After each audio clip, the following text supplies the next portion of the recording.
In the last episode of the year of elections, we were looking ahead to the Republican and Democratic national conventions. A lot has changed since then. Joe Biden is not going to be the Democratic presidential nominee. President Joe Biden has withdrawn from the 2024 race, endorsing Vice President Kamala Harris to challenge GOP. President Biden has just announced that he is ending his re-election bid.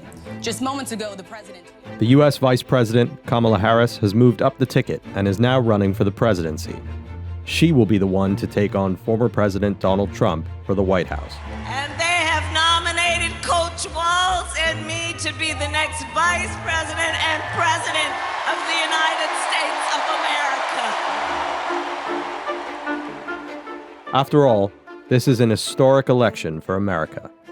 Mr. Biden is the first sitting president in more than 50 years to drop out of a presidential race, and his anointed successor would be the first female president in American history. But while this election seems at its essence a contest between Mr. Trump and Ms. Harris, there are those who take pains to point out that these two candidates are not voters-only options. The U.S. is a two-party system, but only unofficially. This episode, we're talking about America's third-party candidates, who they are, why some people love them, and why most of the country simply ignores them. Well, again, I think the fix is in so deeply against them. I don't know that there's any market for that party. Welcome back to the Year of Elections, a podcast series from the National's Opinion Desk that looks at polls around the world in 2024 and what they mean for democracy. I'm your host, Sulaiman Hakimi, the National's Opinion Editor, speaking to you from our studio here in Abu Dhabi. You need to call for a ceasefire in Gaza! We demand an arms embargo and a free Palestine! Kamala, you can't hide! We will go for genocide! If you want Donald Trump to win, then say that, otherwise I'm speaking. What you're hearing is Vice President and Democratic presidential nominee Kamala Harris responding to protesters angry over America's support for Israel in Gaza at her rally in Michigan a couple of weeks ago. She's essentially saying that voters who are unhappy with her support for Israel risk ensuring Mr. Trump's victory in November. Why? Because victory depends on parties remaining united.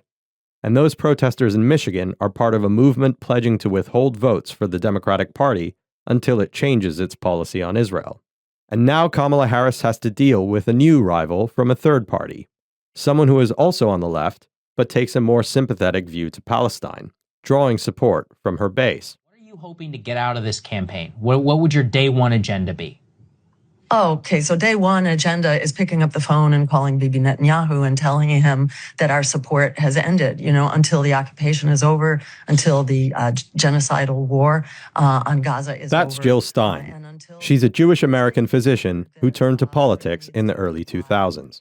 She's also running for president in this year's elections as a member of the Green Party. This fear major party candidates like Kamala Harris have, that a third party is going to hurt them more than their main rival, is not new.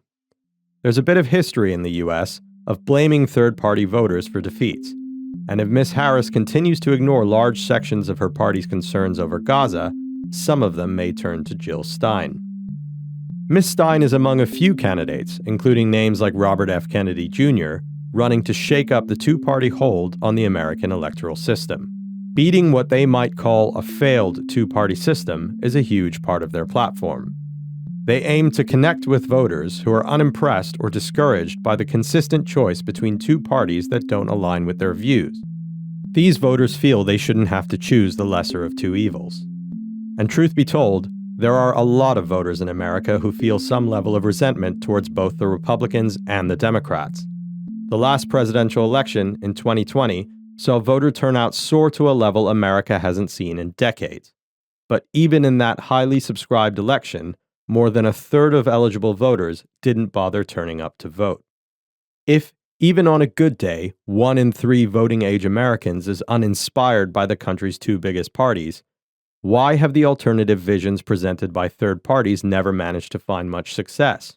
Very simply, it's the case because in the United States, we have a plurality winner-take-all system where the candidate who receives the most votes wins. That's Dr. Richard Himmelfarb, a professor of political science at Hofstra University in New York.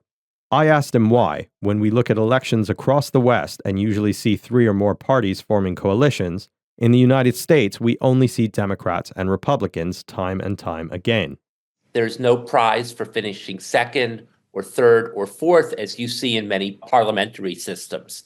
As a result, we have 2 major parties, the Democrats and the Republicans, that win over 99% of elections in the United States at pretty much every level.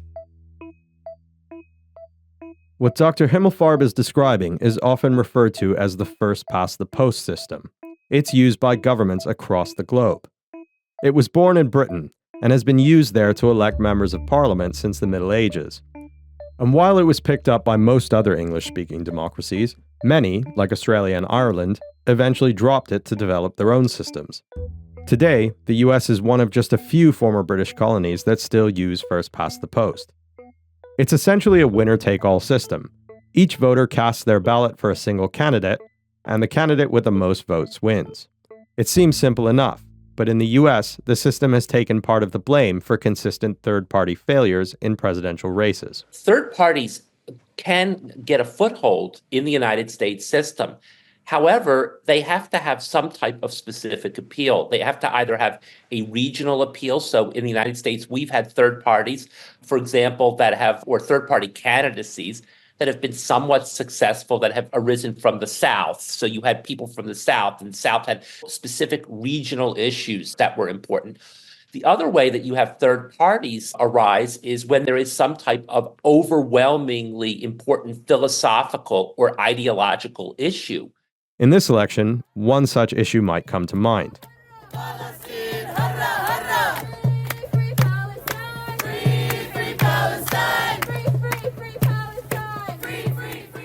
I think it's a very significant driver for an awful lot of people.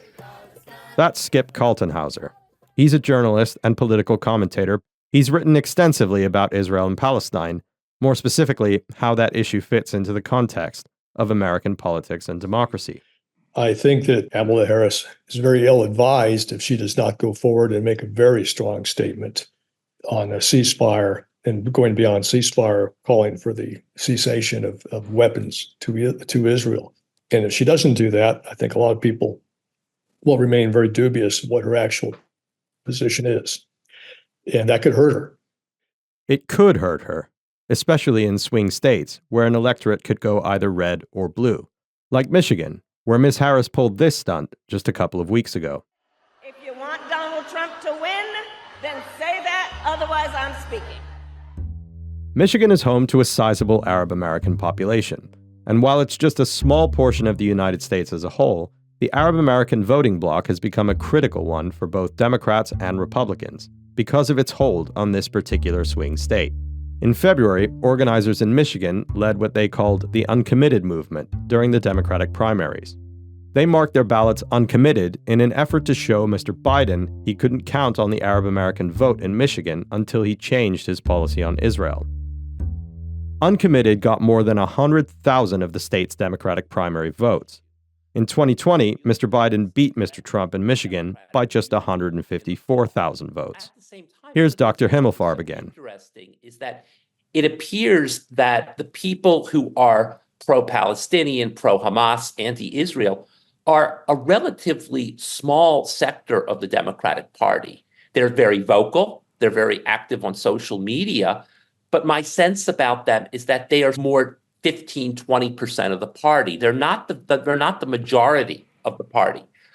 Of course, if that 15 or 20% peels off and decides they will not vote in the election, or they will vote for a third-party candidate like Robert F. Kennedy Jr., then, of course, the Democratic nominee, Kamala Harris, is going to be in a lot of trouble.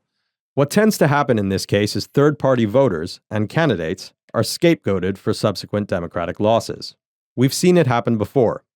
Take the case of the presidential elections in the year 2000, when third-party candidate Ralph Nader was said to have taken votes away from Al Gore in a close race in Florida, tipping the scale towards George W. Bush. Or take 2016, when Jill Stein, the same one running in this election, was blamed for Hillary Clinton's loss to Donald Trump Here's Skip again. The Democratic Party, unfortunately, is very good at blaming other people for their own mistakes. They're always looking for a scapegoat if things go wrong.